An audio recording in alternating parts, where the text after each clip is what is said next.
आज के इस वीडियो में हम देखेंगे यूपी पीजीटी ज्योग्राफी 2016 के प्रीवियस ईयर क्वेश्चन जो कि फरवरी 2019 में हुआ था। तो चलिए इसका पार्ट 3 देख लेते हैं। 51 क्वेश्चन। इनमें से कौन सा एक सेमेटिक जनजाति नहीं है? इसका आंसर हो जाएगा सी यानी ईरानी। सेमेटिक मध्य पूर्व में उत्पन्न हुई मानव जातियों को कहा जाता है जो सामी भाषा को मातृभाषा के रूप में बोलते हैं। सेमेटिक जनजाति में अरबी, यहूदी, मिस्रवासी शामिल हैं। ये जो ट्राइब्स वाले टॉपिक होते हैं ना, ये बहुत इंपॉर्टेंट होते हैं। विश्व और भारत में जितने भी ट्राइब्स हैं उनकी एक लिस्ट बना के रख लीजिएगा। उसको एग्ज़ाम टाइम पे याद करने से सही रहता है, क्योंकि ये रिपीटेड होते हैं बहुत सारे जनजाति, कौन से देश में कौन सी जनजाति पाई जाती हैं और इनका पेशा क्या है। चलिए आगे बढ़ते हैं। मानव विकास सूचकांक में भारत का कौन सा राज्य सबसे अधिक विकसित है? इसका आंसर हो जाएगा केरल। मानव विकास सूचकांक के आधार पर भारत का सबसे अधिक विकसित राज्य केरल है। दूसरे स्थान पर चंडीगढ़, तीसरे पर गोवा है। एचडीआई का उपयोग देशों को मानव विकास के आधार पर मापने के लिए किया जाता है कि देश विकसित है या विकासशील या अविकसित। 53 क्वेश्चन। उच्चावच भूदृश्य में लंबवत ऊंचाई के अंतर को व्यक्त करता है। पृथ्वी की सतह का ऊंचा नीचा स्वरूप स्थलाकृति कहा जाता है।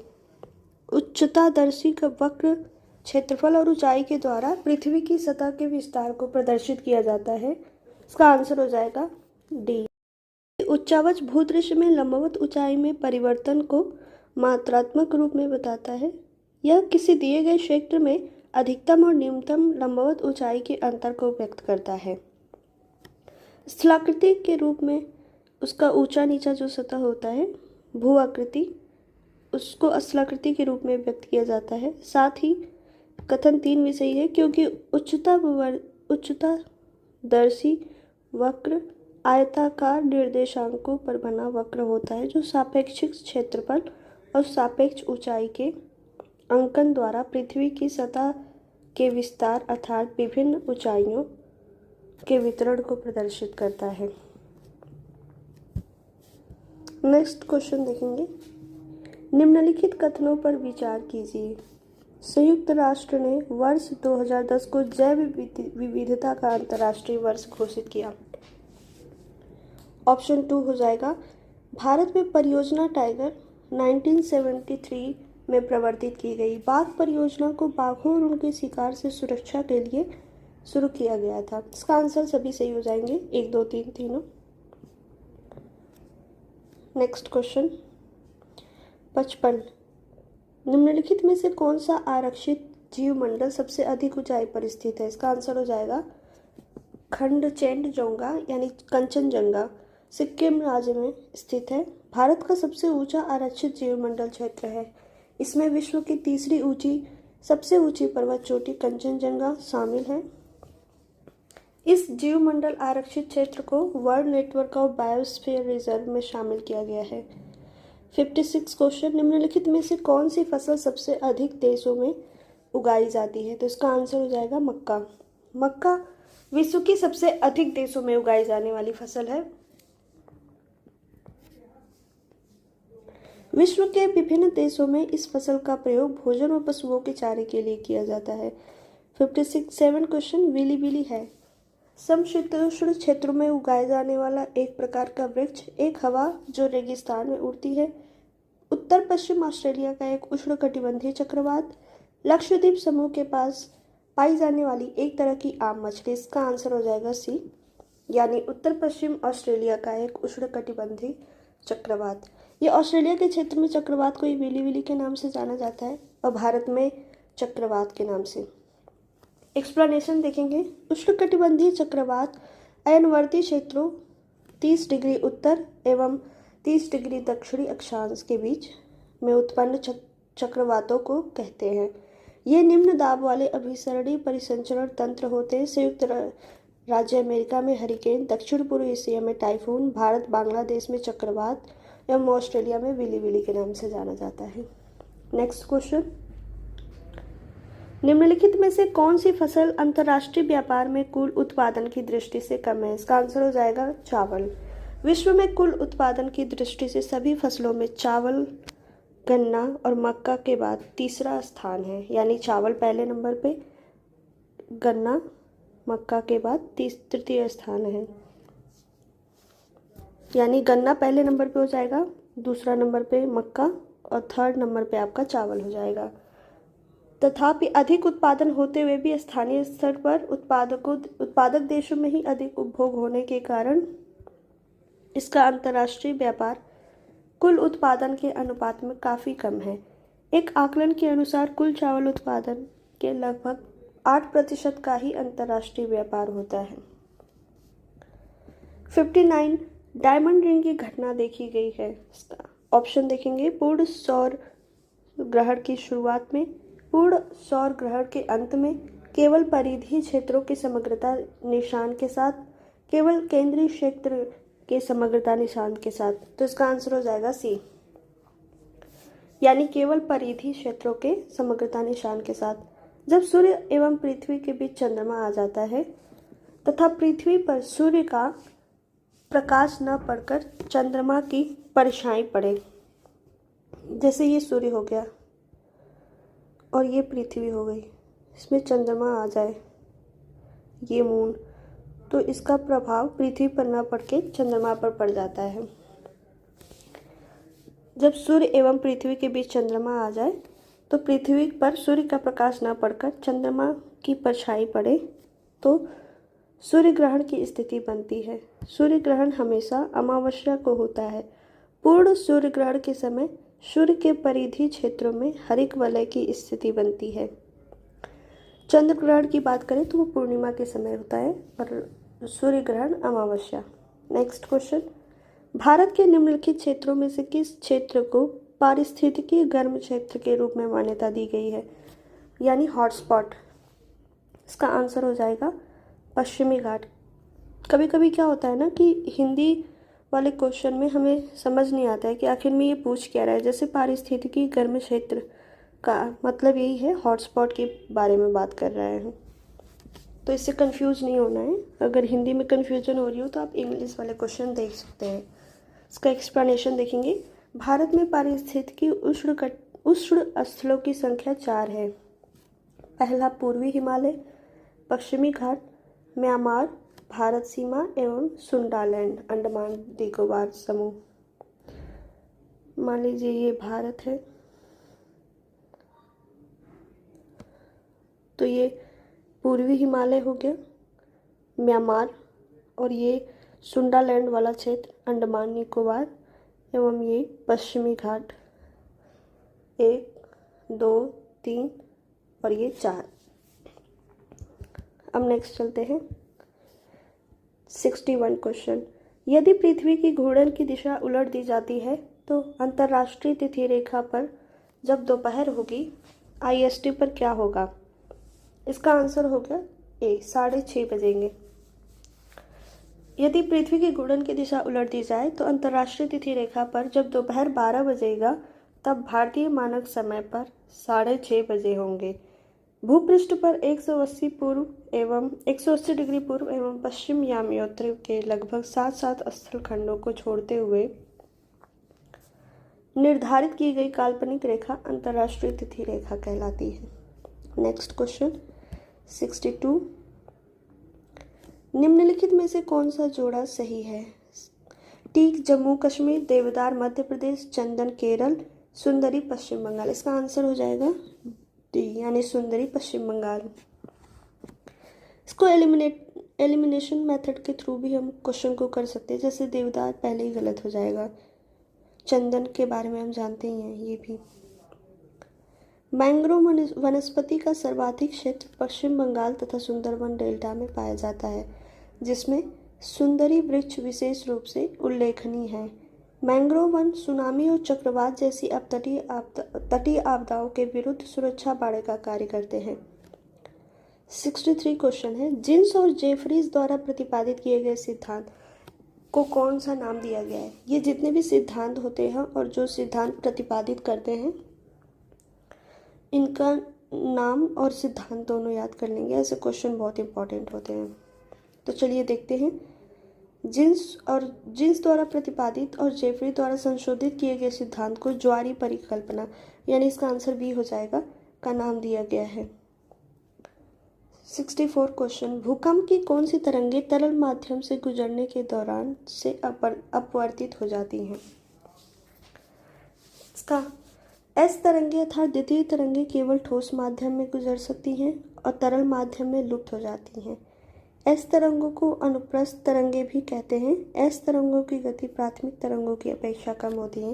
जैसे 3 तरंगें होती हैं, पी, एस और एल। ये पी को प्राथमिक, इसको सेकेंडरी, ये तृतीय तरंगें हैं।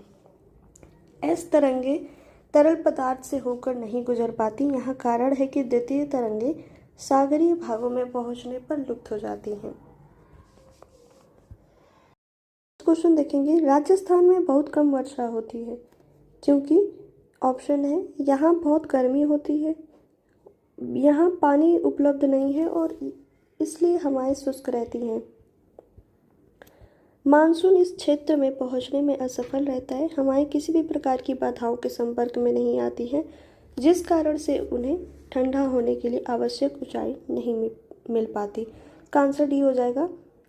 राजस्थान में आप सभी को पता है कि बहुत ही कम वर्षा होती है, वहाँ का तापमान काफ़ी हाई होता है क्योंकि हवाएं किसी भी प्रकार की बाधाओं के संपर्क में नहीं आती हैं, जिस कारण इन्हें ठंडा होने के लिए आवश्यक ऊंचाई प्राप्त नहीं हो पाती। राजस्थान का सबसे कम वर्षा जो होती है जैसलमेर में होती है, लगभग 10 सेंटीमीटर। भारत की औसत राष्ट्रीय वर्षा 110 सेंटीमीटर है। नेक्स्ट क्वेश्चन, अक्टूबर की गर्मी का मुख्य कारण क्या है? अक्टूबर की गर्मी का मुख्य कारण क्या है? ऑप्शन देखेंगे, उच्च आर्द्रता से संबंधित उच्च तापमान, शुष्क मौसम, पवनों का बहुत कम वेग, सिंधु गंगा के मैदानों पर कम दबाव प्रणाली। इसका आंसर हो जाएगा ए, यानी उच्च आर्द्रता से संबंधित उच्च तापमान। अक्टूबर की गर्मी असह्य मौसम की स्थिति के रूप में जाना जाता है, जो भारत के अधिकांश हिस्सों में अक्टूबर-नवंबर के महीने के दौरान होती है। इसका मुख्य कारण उच्च आर्द्रता से संबंधित उच्च तापमान होता है, अर्थात आर्द्र वातावरण में उच्च दबाव की स्थिति के साथ हवा का वेग बहुत ही कम हो जाता है, जो हमारे आसपास गर्म और आर्द्र स्थिति में भी वृद्धि कर अक्टूबर की गर्मी में वृद्धि करता है। 68 क्वेश्चन है, भारत में किस क्षेत्र में ग्रीष्मकालीन मानसून सबसे पहले आता है? आंसर हो जाएगा पश्चिमी घाट, यानी सी ऑप्शन। भारत में ग्रीष्मकालीन मानसून अर्थात दक्षिण पश्चिम मानसून का प्रारंभ केरल राज्य से होता है, जिसके अंतर्गत पश्चिमी घाट की उपस्थिति है। भारत में कुल वर्षा का लगभग 92% दक्षिण पश्चिमी मानसून से प्राप्त होता है। भारत एक उपोष्ण मानसूनी जलवायु वाला देश है। भारत में इसकी सक्रियता जून से सितंबर तक रहती है। 69 क्वेश्चन, केरल में कौन सा वन्य जीव रिजर्व हाथियों के लिए जाना जाता है? इसका आंसर हो जाएगा पेरियार, जो कि केरल में है। केरल का पेरियार राष्ट्रीय उद्यान हाथियों के संरक्षण के लिए जाना जाता है। कुछ और राष्ट्रीय उद्यान हैं और उनमें जो पशु पाए जाते हैं, मुख्य पशु, उनका देख लेते हैं। काजीरंगा में गैंडा, गिर जो कि गुजरात में है, शेर, सुंदरवन पश्चिम बंगाल, बाघ, शिमलीपाल उड़ीसा, यानी इसमें हाथी। 70 भारत का धरातल पत्रक कौन तैयार करता है? इसका आंसर हो जाएगा सर्वे ऑफ इंडिया। भारत का धरातल पत्रक यानी topographical map survey of India भारतीय सर्वेक्षण विभाग द्वारा तैयार किया जाता है। भारतीय सर्वेक्षण विभाग विज्ञान और प्रौद्योगिकी विभाग के अधीन राष्ट्रीय सर्वेक्षण और मानचित्रण के लिए भारत सरकार का एक प्राचीनतम वैज्ञानिक विभाग है, जिसकी स्थापना 1767 में की गई है। Next question 71 Hindustan machine tools limited का एक प्रमुख संयंत्र है, कहाँ पे है ये? पिंजौर में। हिंदुस्तान मशीन टूल्स लिमिटेड का एक प्रमुख संयंत्र पिंजौर हरियाणा में अवस्थित है। इसकी स्थापना 1953 में की गई थी। 72 भारत की 2011 की जनगणना के अनुसार देश में सबसे कम लिंगानुपात किस राज्य में है? ये हरियाणा हो जाएगा। भारत की जनगणना 2011 के अनुसार देश में सबसे कम लिंगानुपात हरियाणा है, जिसका अनुपात ये 879 है 1000 पे। 73 क्वेश्चन, एक दिन सूर्य पृथ्वी के सबसे निकट होता है तब पृथ्वी के लिए कहा जाता है उपसौर। जब सबसे दूर होता है तो वहाँ पे अपसौर बोला जाता है, तो इसका आंसर हो जाएगा उपसौर। यानी सूर्य जब पृथ्वी के सबसे निकट हो तो उसे पेरिहेलियन या उपसौर कहते हैं। निकटतम दूरी 3 जनवरी को होती है और 4 जुलाई को जो है सर्वाधिक दूरी यानी अपसौर होती है। नेक्स्ट क्वेश्चन 74, निम्नलिखित में से गहन कृषि की प्रमुख विशेषताएं हैं। ऑप्शन हो जाएगा श्रम का अधिक उपयोग, आबादी का उच्च घनत्व, स्वामित्व का छोटा आकार, मशीनरी पर जोर। इसका आंसर हो जाएगा 1, 2, 3। यानी गहन खेती के लिए क्या क्या चाहिए होता है? श्रम, अधिक श्रम, उच्च घनत्व, आबादी का और स्वामित्व का छोटा आकार। सघन ग्रहण किसी कृषि उत्पादन की वह प्रणाली है जिनमें कम जमीन में अधिक परिश्रम, पूंजी, उर्वरक, कीटनाशक इत्यादि डालकर अधिक उत्पादन किया जाता है। 75 क्वेश्चन, ऑपरेशन फ्लड किससे संबंधित है? बाढ़ नियंत्रण, सिंचाई सुविधाओं का प्रावधान, अंतर्देशीय जलमार्गों का विकास या शहरों में दूध की उपलब्धता में सुधार। ऑपरेशन फ्लड दूध से संबंधित है, जो कि शहरों में दूध की उपलब्धता में सुधार हो जाएगा, जो कि 1970 में स्टार्ट किया गया था। ऑपरेशन फ्लड ने डेयरी उद्योग से जुड़े किसानों को उनके विकास को स्वयं दिशा देने में सहायता दी थी। राष्ट्रीय दुग्ध ग्रिड देश के दुग्ध उत्पादकों को 700 से अधिक शहरों और नगरों के उपभोक्ताओं से जोड़ता है। नेक्स्ट क्वेश्चन देखेंगे 76, निम्नलिखित में से कौन सा कथन सत्य है? ऑप्शन, कपास केवल काली मिट्टी पर उगाया जा सकता है। राजस्थान का पूर्वी भाग पश्चिमी भाग की तुलना में अधिक आर्द्र है। तमिलनाडु की जलवायु पश्चिमी विक्षोभ के प्रभाव को दर्शाती है। राजस्थान का पूरा रेगिस्तान रेतीला रेगिस्तान है। इनमें से सही हो जाएगा बी, यानी राजस्थान का जो पूर्वी भाग है ये पश्चिमी भाग की तुलना में अधिक आर्द्र है। राजस्थान का पश्चिमी भाग शुष्क और बंजर है। यह मुख्यतः थार रेगिस्तान को समाहित करता है, यानी ये जो पार्ट है, ये वाला जो पार्ट है राजस्थान का,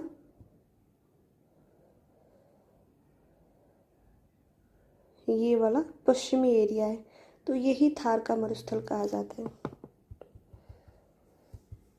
यह भाग अल्प वर्षा, उच्च तापमान एवं निम्न आर्द्रता वाला है। जैसे हमने पहले पढ़ा, राजस्थान से बहुत सारे क्वेश्चन आए तो इसको देख लेंगे। जैसे सबसे कम वर्षा वाला क्षेत्र है जैसलमेर। दूसरी ओर राजस्थान का पूर्वी भाग तुलनात्मक रूप से अधिक आर्द्र जलवायु क्षेत्र के अंतर्गत आता है। नेक्स्ट क्वेश्चन, तेल उत्पादन के लिए प्रसिद्ध स्थान की जोड़ी है, यानी इसमें मैच करना है कि कौन सा स्थान तेल उत्पादन के लिए है। घवार एवं मस्जिद ए सुलेमान, पेशावर और रावलपिंडी, कालगुरली और कुलगार्डी, रानीगंज और झरिया। इसका आंसर हो जाएगा ए, यानी घवार एवं मस्जिद ए सुल्तान तेल उत्पादन की दृष्टि से प्रसिद्ध है, जो सऊदी अरब एवं ईरान में अवस्थित है। ये लोकेशन वाले बहुत इंपॉर्टेंट होते हैं क्वेश्चन कि तेल कहाँ पाया जाता है, कौन सी कृषि कहाँ ज़्यादा फेमस है, कौन इंपोर्ट एक्सपोर्ट ज़्यादा करता है, किस चीज़ का। ये सारे एक चार्ट पेपर बना के उसमें सारे इंक्लूड कर लेंगे ताकि एग्ज़ाम टाइम में आपको कम समय में रिवाइज कर सके। नेक्स्ट क्वेश्चन 78, स्वेज नहर ने किन दो स्थलों या महाद्वीप के मध्य की दूरी को कम किया है? ऑप्शन देखेंगे, यूरोप और दक्षिण एशिया के मध्य, यूरोप और उत्तरी अमेरिका के मध्य, दक्षिण अमेरिका और अफ्रीका के मध्य, या ऑस्ट्रेलिया और दक्षिण एशिया के मध्य। इसका आंसर हो जाएगा यूरोप और दक्षिण एशिया के मध्य।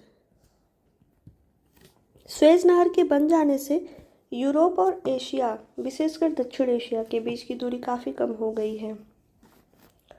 इस नहर को बनाने में फ्रांसीसी इंजीनियर फर्डिनेंड द लेसेप्स की महत्वपूर्ण भूमिका थी।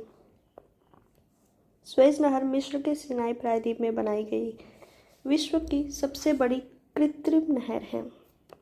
भूमध्य सागर व लाल सागर को जोड़ने वाली इस नहर को 1869 ईस्वी में जहाज़ों के आवागमन के लिए खोल दिया गया था। 79 क्वेश्चन, निम्नलिखित कथनों की जांच कीजिए और नीचे दिए गए कोड का इस्तेमाल करके सही उत्तर का चयन कीजिए। ऑप्शन देखेंगे। सफ़ेद ड्वार्फ्स बहुत छोटे सितारे होते हैं। सफ़ेद ड्वार्फ्स का घनत्व किसी भी ज्ञात स्थलीय पदार्थ से अधिक होता है। उनका घनत्व पानी के 10 लाख गुना हो सकता है। ड्वार्फ्स के एक चम्मच पदार्थ का भार 10 क्विंटल हो सकता है। इसका आंसर हो जाएगा सभी सही है। सफ़ेद ड्वार्फ्स अत्यधिक छोटे सितारे होते हैं जो सूर्य जैसे तारों का नाभिकीय ईंधन समाप्त होने की स्थिति में गुरुत्वीय संकुचन से बनते हैं। एक सामान्य सफ़ेद ड्वार्फ सूर्य की तुलना में लगभग आधा वजनी होता है, जबकि इसका आकार पृथ्वी से कुछ ही बड़ा होता है। ऐसे सफ़ेद ड्वार्फ्स का घनत्व 1 × 10⁹ किलोग्राम प्रति घन मीटर तक हो सकता है, जो कि पृथ्वी पर पाए जाने वाले किसी भी ज्ञात स्थलीय पदार्थ से अधिक है। इसका घनत्व पानी के घनत्व से 10 लाख गुना हो सकता है तथा इनके एक चम्मच पदार्थ का भार 10 क्विंटल या अधिक हो सकता है। सफ़ेद ड्वार्फ्स या बौने तारे घनत्व की दृष्टि से ब्रह्मांड के सर्वाधिक घने निकायों में एक है तथा इनके अधिक घनत्व केवल न्यूट्रॉन तारों एवं ब्लैक होल का होता है। 80 नंबर क्वेश्चन, निम्नलिखित में से कौन ग्रह सूर्य से सबसे अधिक दूरी पर स्थित है?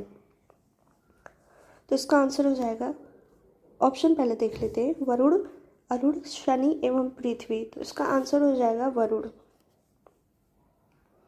सूर्य से ये जो इनका क्रम देख लेंगे, ये जितने भी ग्रह हैं, सूर्य के बाद बुध, शुक्र, पृथ्वी, मंगल और ये बीच में जो है क्षुद्र पट्टी, इसके बाद बृहस्पति जो कि सबसे बड़ा ग्रह माना जाता है, और शनि जिसके चारों तरफ वलय बना रहता है। वरुण ग्रह सूर्य का सबसे दूर स्थित है, यानी सूर्य से सबसे दूर स्थित ग्रह वरुण है। यह सूर्य की परिक्रमा करने में भी सबसे अधिक समय लगभग 165 वर्ष लगाता है। जाहिर सी बात है, जो जितना दूर रहेगा उतना ही टाइम लगाएगा परिक्रमा करने में। 81 क्वेश्चन है, मिलान करने का आया है। उपनाम और ग्रह, यानी ग्रह और उनके उपनाम से मैच करना है। हरा ग्रह शुक्र, छल्लेदार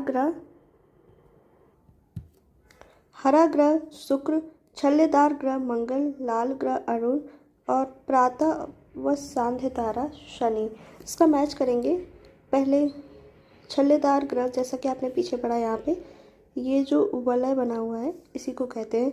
तो छल्लेदार ग्रह में शनि हो जाएगा। लाल ग्रह मंगल ग्रह को कहते हैं। सांध्य या भोर का तारा शुक्र ग्रह एवं हरा ग्रह अरुण हो जाएगा। इसका आंसर देख लेते हैं। हरा ग्रह अरुण, इसका आंसर सी हो जाएगा। हरा ग्रह अरुण, छल्लेदार शनि, लाल ग्रह मंगल व प्रातः व भोर का तारा शुक्र को बोला जाता है। नेक्स्ट क्वेश्चन है, 2 पूर्णिमाओं के बीच अंतराल होता है लगभग। इसका आंसर हो जाएगा डी, यानी 29.5 दिन।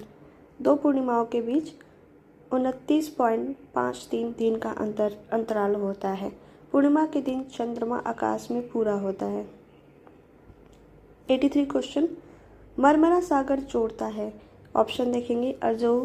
अजोव के साथ काला सागर को, एजियन सागर को काला सागर से, एड्रियाटिक सी को भूमध्य सागर से, बाल्टिक के साथ उत्तरी सागर को। इसका आंसर हो जाएगा एजियन सागर के साथ काला सागर को। मरमरा सागर एजियन सागर से काला सागर को जोड़ता है।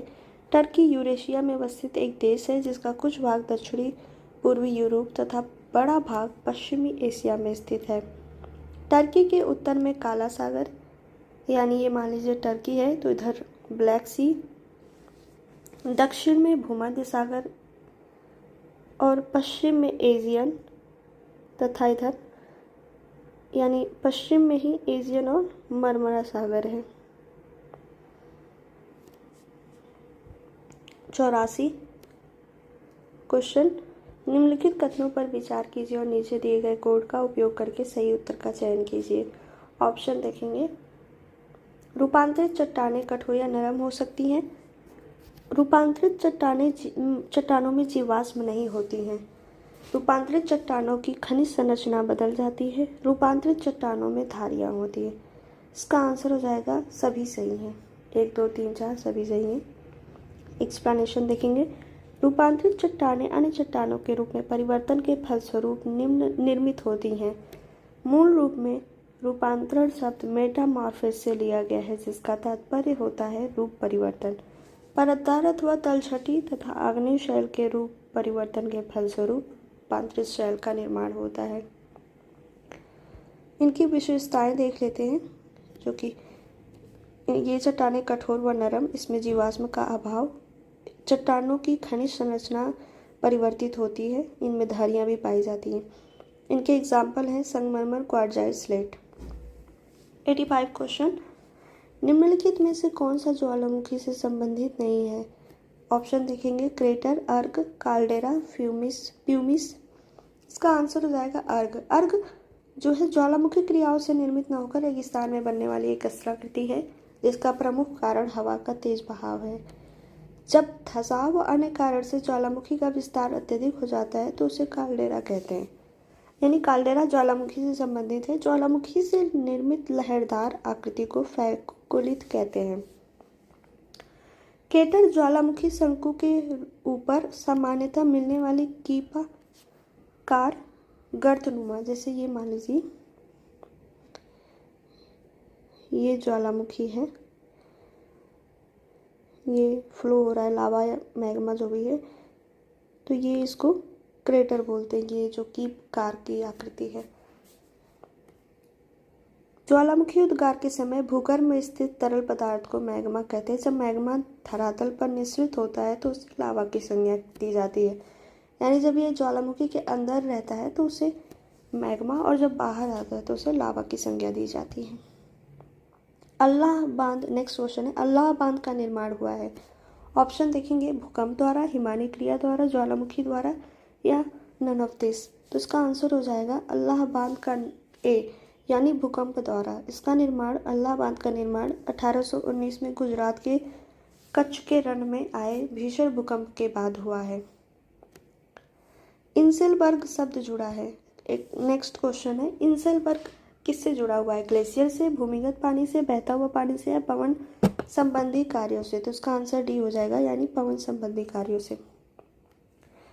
पवन की अपरदनात्मक क्रिया द्वारा उत्पन्न स्थलाकृतियां इस प्रकार है। अपवाह बेसिन, इंसेलबर्ग, छत्रकशिला, भूस्तंभ, ज्यूजेन, यार्डंग, ड्राई काउंटर, जालीदार शिला, पुल या खिड़की। ये जो स्थलाकृति है ये बहुत इंपॉर्टेंट है। जैसे पवन से बनी स्थलाकृति, नदी द्वारा बनी स्थलाकृति, हिमानी द्वारा बनी स्थलाकृति, जो हिमानी में जितने भी समुद्र में स्थलाकृतियाँ बनती हैं, ये सब बहुत इंपॉर्टेंट है, तो इसको याद कर लेंगे। पवन के निक्षेपण कार्य है बालूका स्तूप, बरखान, लोयस मैदान इत्यादि। 88 क्वेश्चन है, निम्नलिखित नदियों में से कौन सी नदी ज्वार नदमुख बनाती है? डी। ऑप्शन पहले देख लेते हैं। गोदावरी, महानदी, स्वर्णरेखा या तापी। तो इसका आंसर हो जाएगा तापी नदी। तापी नदी, ये जो तीनों नदी है ना, गोदावरी, स्वर्णरेखा एवं महानदी, ये बे ऑफ बंगाल में गिरती हैं। तो ये इधर, और ये जो तापी है ये अरब सी में गिरती है, तो इसलिए ये ज्वार नदमुख बनाती है। तापी या तापी नदी मध्य प्रदेश के बैतूल जिले के मुल्ताई के निकट सतपुड़ा पहाड़ियों से निकलती हैं। मध्य प्रदेश, महाराष्ट्र तथा गुजरात से प्रवाहित होती हुई यह नदी अरब सागर में ज्वार नदमुख या एस्चुरी भी बोलते हैं। कभी कभी पूछ लेता है एस्चुरी क्या होता है, तो इसको हम यहाँ याद रखेंगे। तापी नदी की जो सहायक नदियाँ हैं मिंधोला, गिरना, बंजारा, बाघुर, बोरी व आनेर है। नेक्स्ट क्वेश्चन, निम्नलिखित में से कौन सी प्राचीन नदी नहीं है? ऑप्शन देखेंगे। सिंधु, गोमती, काली व सतलज। ऑप्शन हो जाएगा बी, यानी गोमती नदी। भूगर्भिक दृष्टि से प्राचीन नदी से तात्पर्य ऐसी नदियों से जो समय काल में अपने मार्ग की स्थलाकृतियों में परिवर्तन के बावजूद अपने मूल प्रवाह मार्ग और पैटर्न को बनाए रखती हैं। हिमालय की अनेक नदियां जैसे सिंधु, सतलज, गंगा, घाघरा, कोसी, काली, गंडक आदि ऐसी नदियां हैं जो हिमालय क्षेत्र के उत्थान से पहले की हैं और बाद में बने पर्वतों से होकर गार्ज बनाते हुए अपने मूल मार्ग पर ही कायम रहती हैं। गोमती नदी इसका उदाहरण नहीं है, यानी ये इस श्रेणी में नहीं आता है। नेक्स्ट क्वेश्चन है 90। गुटेनबर्ग असंबद्धता किसे अलग करती है? ये जो है क्रस्ट हो गया पहला वाला, ये मेटल और ये हो गया क्रोड। ये 3 पृथ्वी की लेयर होती हैं। फर्स्ट वाली सियाल सी में और ये नीफे। इसका ऑप्शन देख लेते हैं। गुटेनबर्ग असंबद्धता किसे अलग करती है? ऊपरी क्रस्ट और निचला क्रस्ट, बाह्य अंतरम और मेटल, आंतरिक अंतरम और बाह्य अंतरम, निचला क्रस्ट और मेटल। इसका आंसर हो जाएगा बी, यानी बाह्य अंतरम और मेटल। गुटेनबर्ग असंबद्धता आउटर कोर, यानी ये आउटर कोर हो गया और ये मेंटल, यहाँ पे पाई जाती है गुटेनबर्ग। तो ये आउटर कोर और मेंटल को अलग करती है।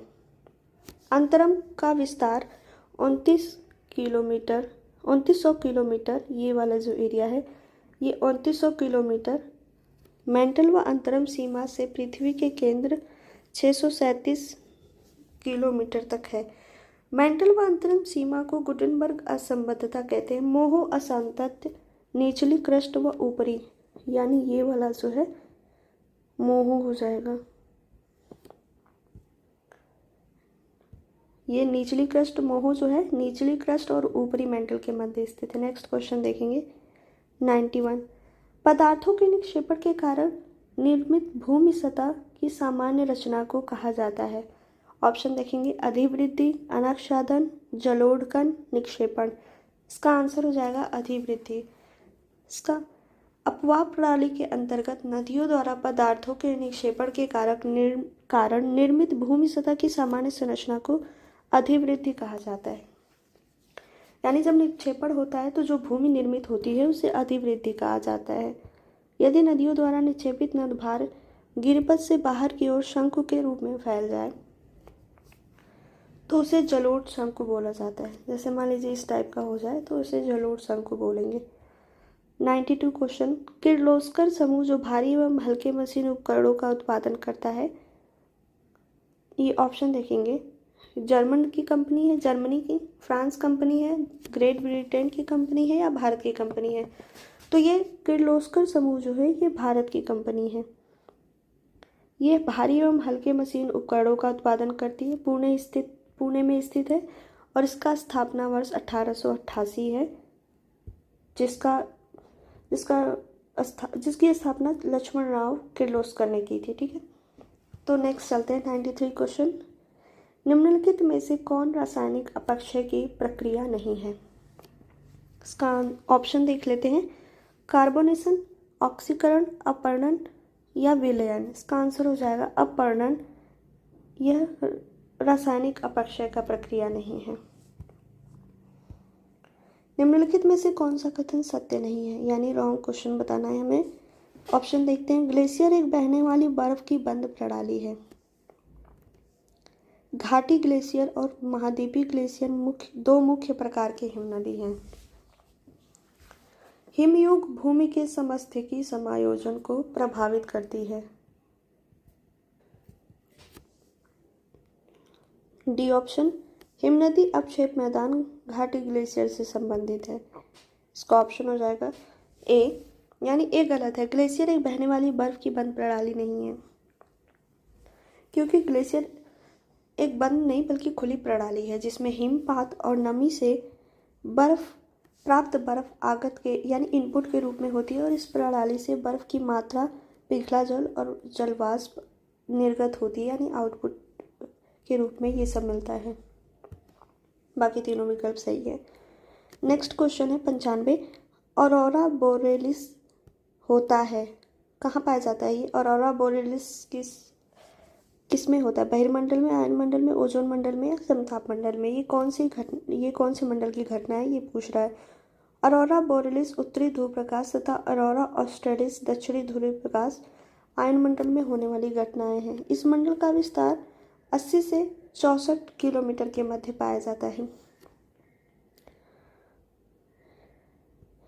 ये मंडल वाले क्वेश्चन बहुत इंपॉर्टेंट होते हैं। पहले क्षोभ, समताप, मध्य, आयन, फिर उसके बाद बहिर्मंडल होता है। इसको हम याद कर लेंगे। 96 क्वेश्चन, उष्णकटिबंधीय चक्रवात में सबसे तेज पवनें सामान्यतः अंकित की जाती हैं। ऑप्शन है सम्मुख दाहिने वृत्त चतुर्थांश में, सम्मुख बाएं वृत्त चतुर्थांश में, पृष्ठ दाहिने वृत्त चतुर्थांश में या पृष्ठ बाएं वृत्त चतुर्थांश में। इसका आंसर हो जाएगा ए, यानी सम्मुख दाहिने वृत्त चतुर्थांश में उष्णकटिबंधीय चक्रवात में सबसे तेज पवनें अंकित की जाती हैं।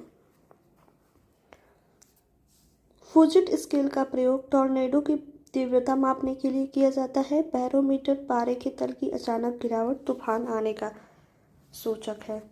अगर ये जो बैरोमीटर है इसमें गिरावट ना हो करके ये ऊपर उठने लगे तो इसका मतलब है मौसम साफ होने वाला है।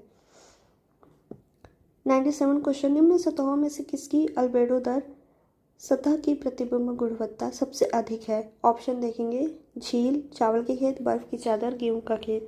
इसका ऑप्शन हो जाएगा बर्फ की चादर, क्योंकि ये सूर्य की किरणों को सबसे ज़्यादा परावर्तित यही करेगा, बर्फ की चादर।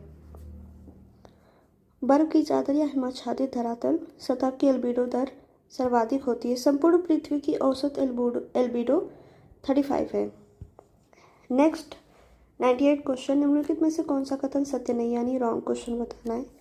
ऑप्शन देखेंगे, उत्तरी गोलार्ध की तुलना में दक्षिणी गोलार्ध में अधिक वर्षा अंकित की गई है। अधिकतम वर्षा भूमध्य रेखा के समीप लगभग 10 से 20 डिग्री चौड़ाई वाले क्षेत्र में होती है। ऑप्शन सी, दक्षिण और उत्तर और दक्षिण में 20 से 30 डिग्री के मध्य कम वर्षा अंकित की गई है।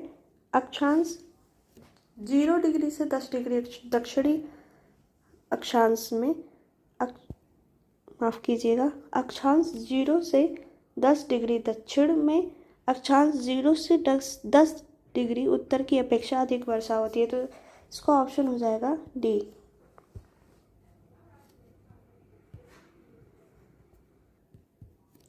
यानी उत्तरी गोलार्ध की तुलना में दक्षिणी गोलार्ध में स्थलीय भाग कम और जलीय भाग ज़्यादा है और यहाँ अपेक्षाकृत अधिक वर्षा दर्ज होती है।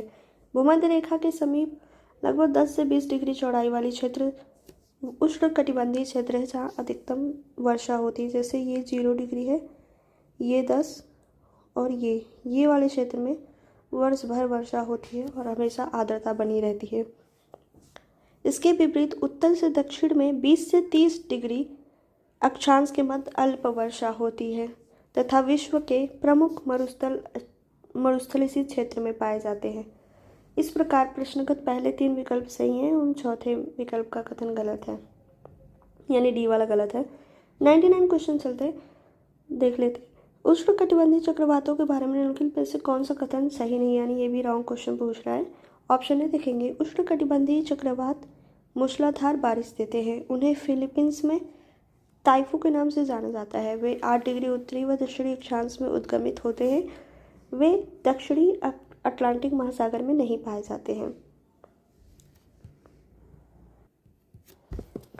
इसमें डी वाला क्वेश्चन हो जाएगा, लेकिन ये पूरा सही भी नहीं है और ना ही गलत है इसको, क्योंकि ऑप्शन में दिया हुआ है वे दक्षिणी अटलांटिक महासागर में नहीं पाए जाते हैं, क्योंकि चक्रवात नहीं पाए जाते बट अपवाद स्वरूप हरिकेन वहाँ पे होते हैं कभी कभी। तो ये सभी क्वेश्चन सही माने जा सकते हैं। इसका एक्सप्लेनेशन देखेंगे। कर्क एवं मकर रेखाओं के मध्य उत्पन्न चक्रवातों को उष्णकटिबंधीय चक्रवात कहते हैं। यह चक्रवात मूसलाधार बारिश के साथ साथ व्यापक तबाही भी फैलाते हैं। इन चक्रवातों को चीन व फिलीपींस में टाइफून, जैसे पिछला क्वेश्चन में भी देखा था हमने, ऑस्ट्रेलिया में विली और भारत व बांग्लादेश के क्षेत्र में चक्रवात कहा जाता है। चीन व फिलीपींस में टाइफून के नाम से जाना जाता है। इन चक्रवातों का उद्गम 8 डिग्री उत्तरी व दक्षिणी अक्षांशों में होता है। सामान्यतः दक्षिणी अटलांटिक एवं दक्षिण पूर्वी प्रशांत क्षेत्रों में चक्रवात नहीं उत्पन्न होते हैं, जिसका प्रमुख कारण समुद्री पृष्ठों का निम्न ताप होता है, परंतु हरिकेन इसका अपवाद भी है। तो इस तरह से चारों क्वेश्चन सही माने जा सकते हैं, चारों ऑप्शन 100। और आज का लास्ट क्वेश्चन, तमिलनाडु के पूर्वी तट में अधिक वर्षा होती है। ऑप्शन देखेंगे, दक्षिणी पश्चिमी मानसून द्वारा, पश्चिमी विक्षोभों द्वारा, पछुआ पवनों द्वारा, उत्तर पूर्वी मानसून द्वारा। इसका आंसर हो जाएगा डी। जैसे ये मान लीजिए भारत है ये, तो जब ये दक्षिण पश्चिम मानसून होता है तो ये इधर से आके एक शाखा इधर चली जाती है। दूसरा कलर ले लेते हैं, पीला। मान लीजिए ये दक्षिण पश्चिम मानसून आई, इधर चली गई और एक शाखा जो है इधर चली जाती है बे ऑफ बंगाल होते हुए। तो ये जो क्षेत्र है तमिलनाडु वाला, ये यहाँ पे वर्षा नहीं हो पाती दक्षिण पश्चिम मानसून द्वारा। तो जब ये वापस लौटती हैं, यानी इनका जब ये उत्तर पूर्वी मानसून बन के ये जब आती हैं, तब इसके द्वारा वर्षा होती है। तो ये जो तमिलनाडु का क्षेत्र है, यहाँ पे दक्षिण पश्चिम मानसून द्वारा वर्षा नहीं हो पाती, इसलिए इसका ऑप्शन हो जाएगा डी। तमिलनाडु के पूर्वी तट में सर्वाधिक वर्षा उत्तर पूर्वी मानसून द्वारा होती है। उत्तर पूर्वी मानसून का काल अक्टूबर और नवंबर में होता है, जिसके मध्य तमिलनाडु, दक्षिण आंध्र प्रदेश, दक्षिण पूर्वी कर्नाटक तथा दक्षिण पूर्वी केरल में झंझावती वर्षा होती है। तो आज की 100 क्वेश्चन हमने कर लिए 2 क्लासेस में, माफ़ कीजिएगा 3 क्लासेस हो गई हमारी। अब बाकी के जो क्वेश्चन है वो नेक्स्ट क्लासेस में करेंगे। तब तक के लिए आप पढ़ते रहिए, रिवाइज करते रहिए। Thank you for watching. अगर पसंद आए तो लाइक भी कर दीजिएगा।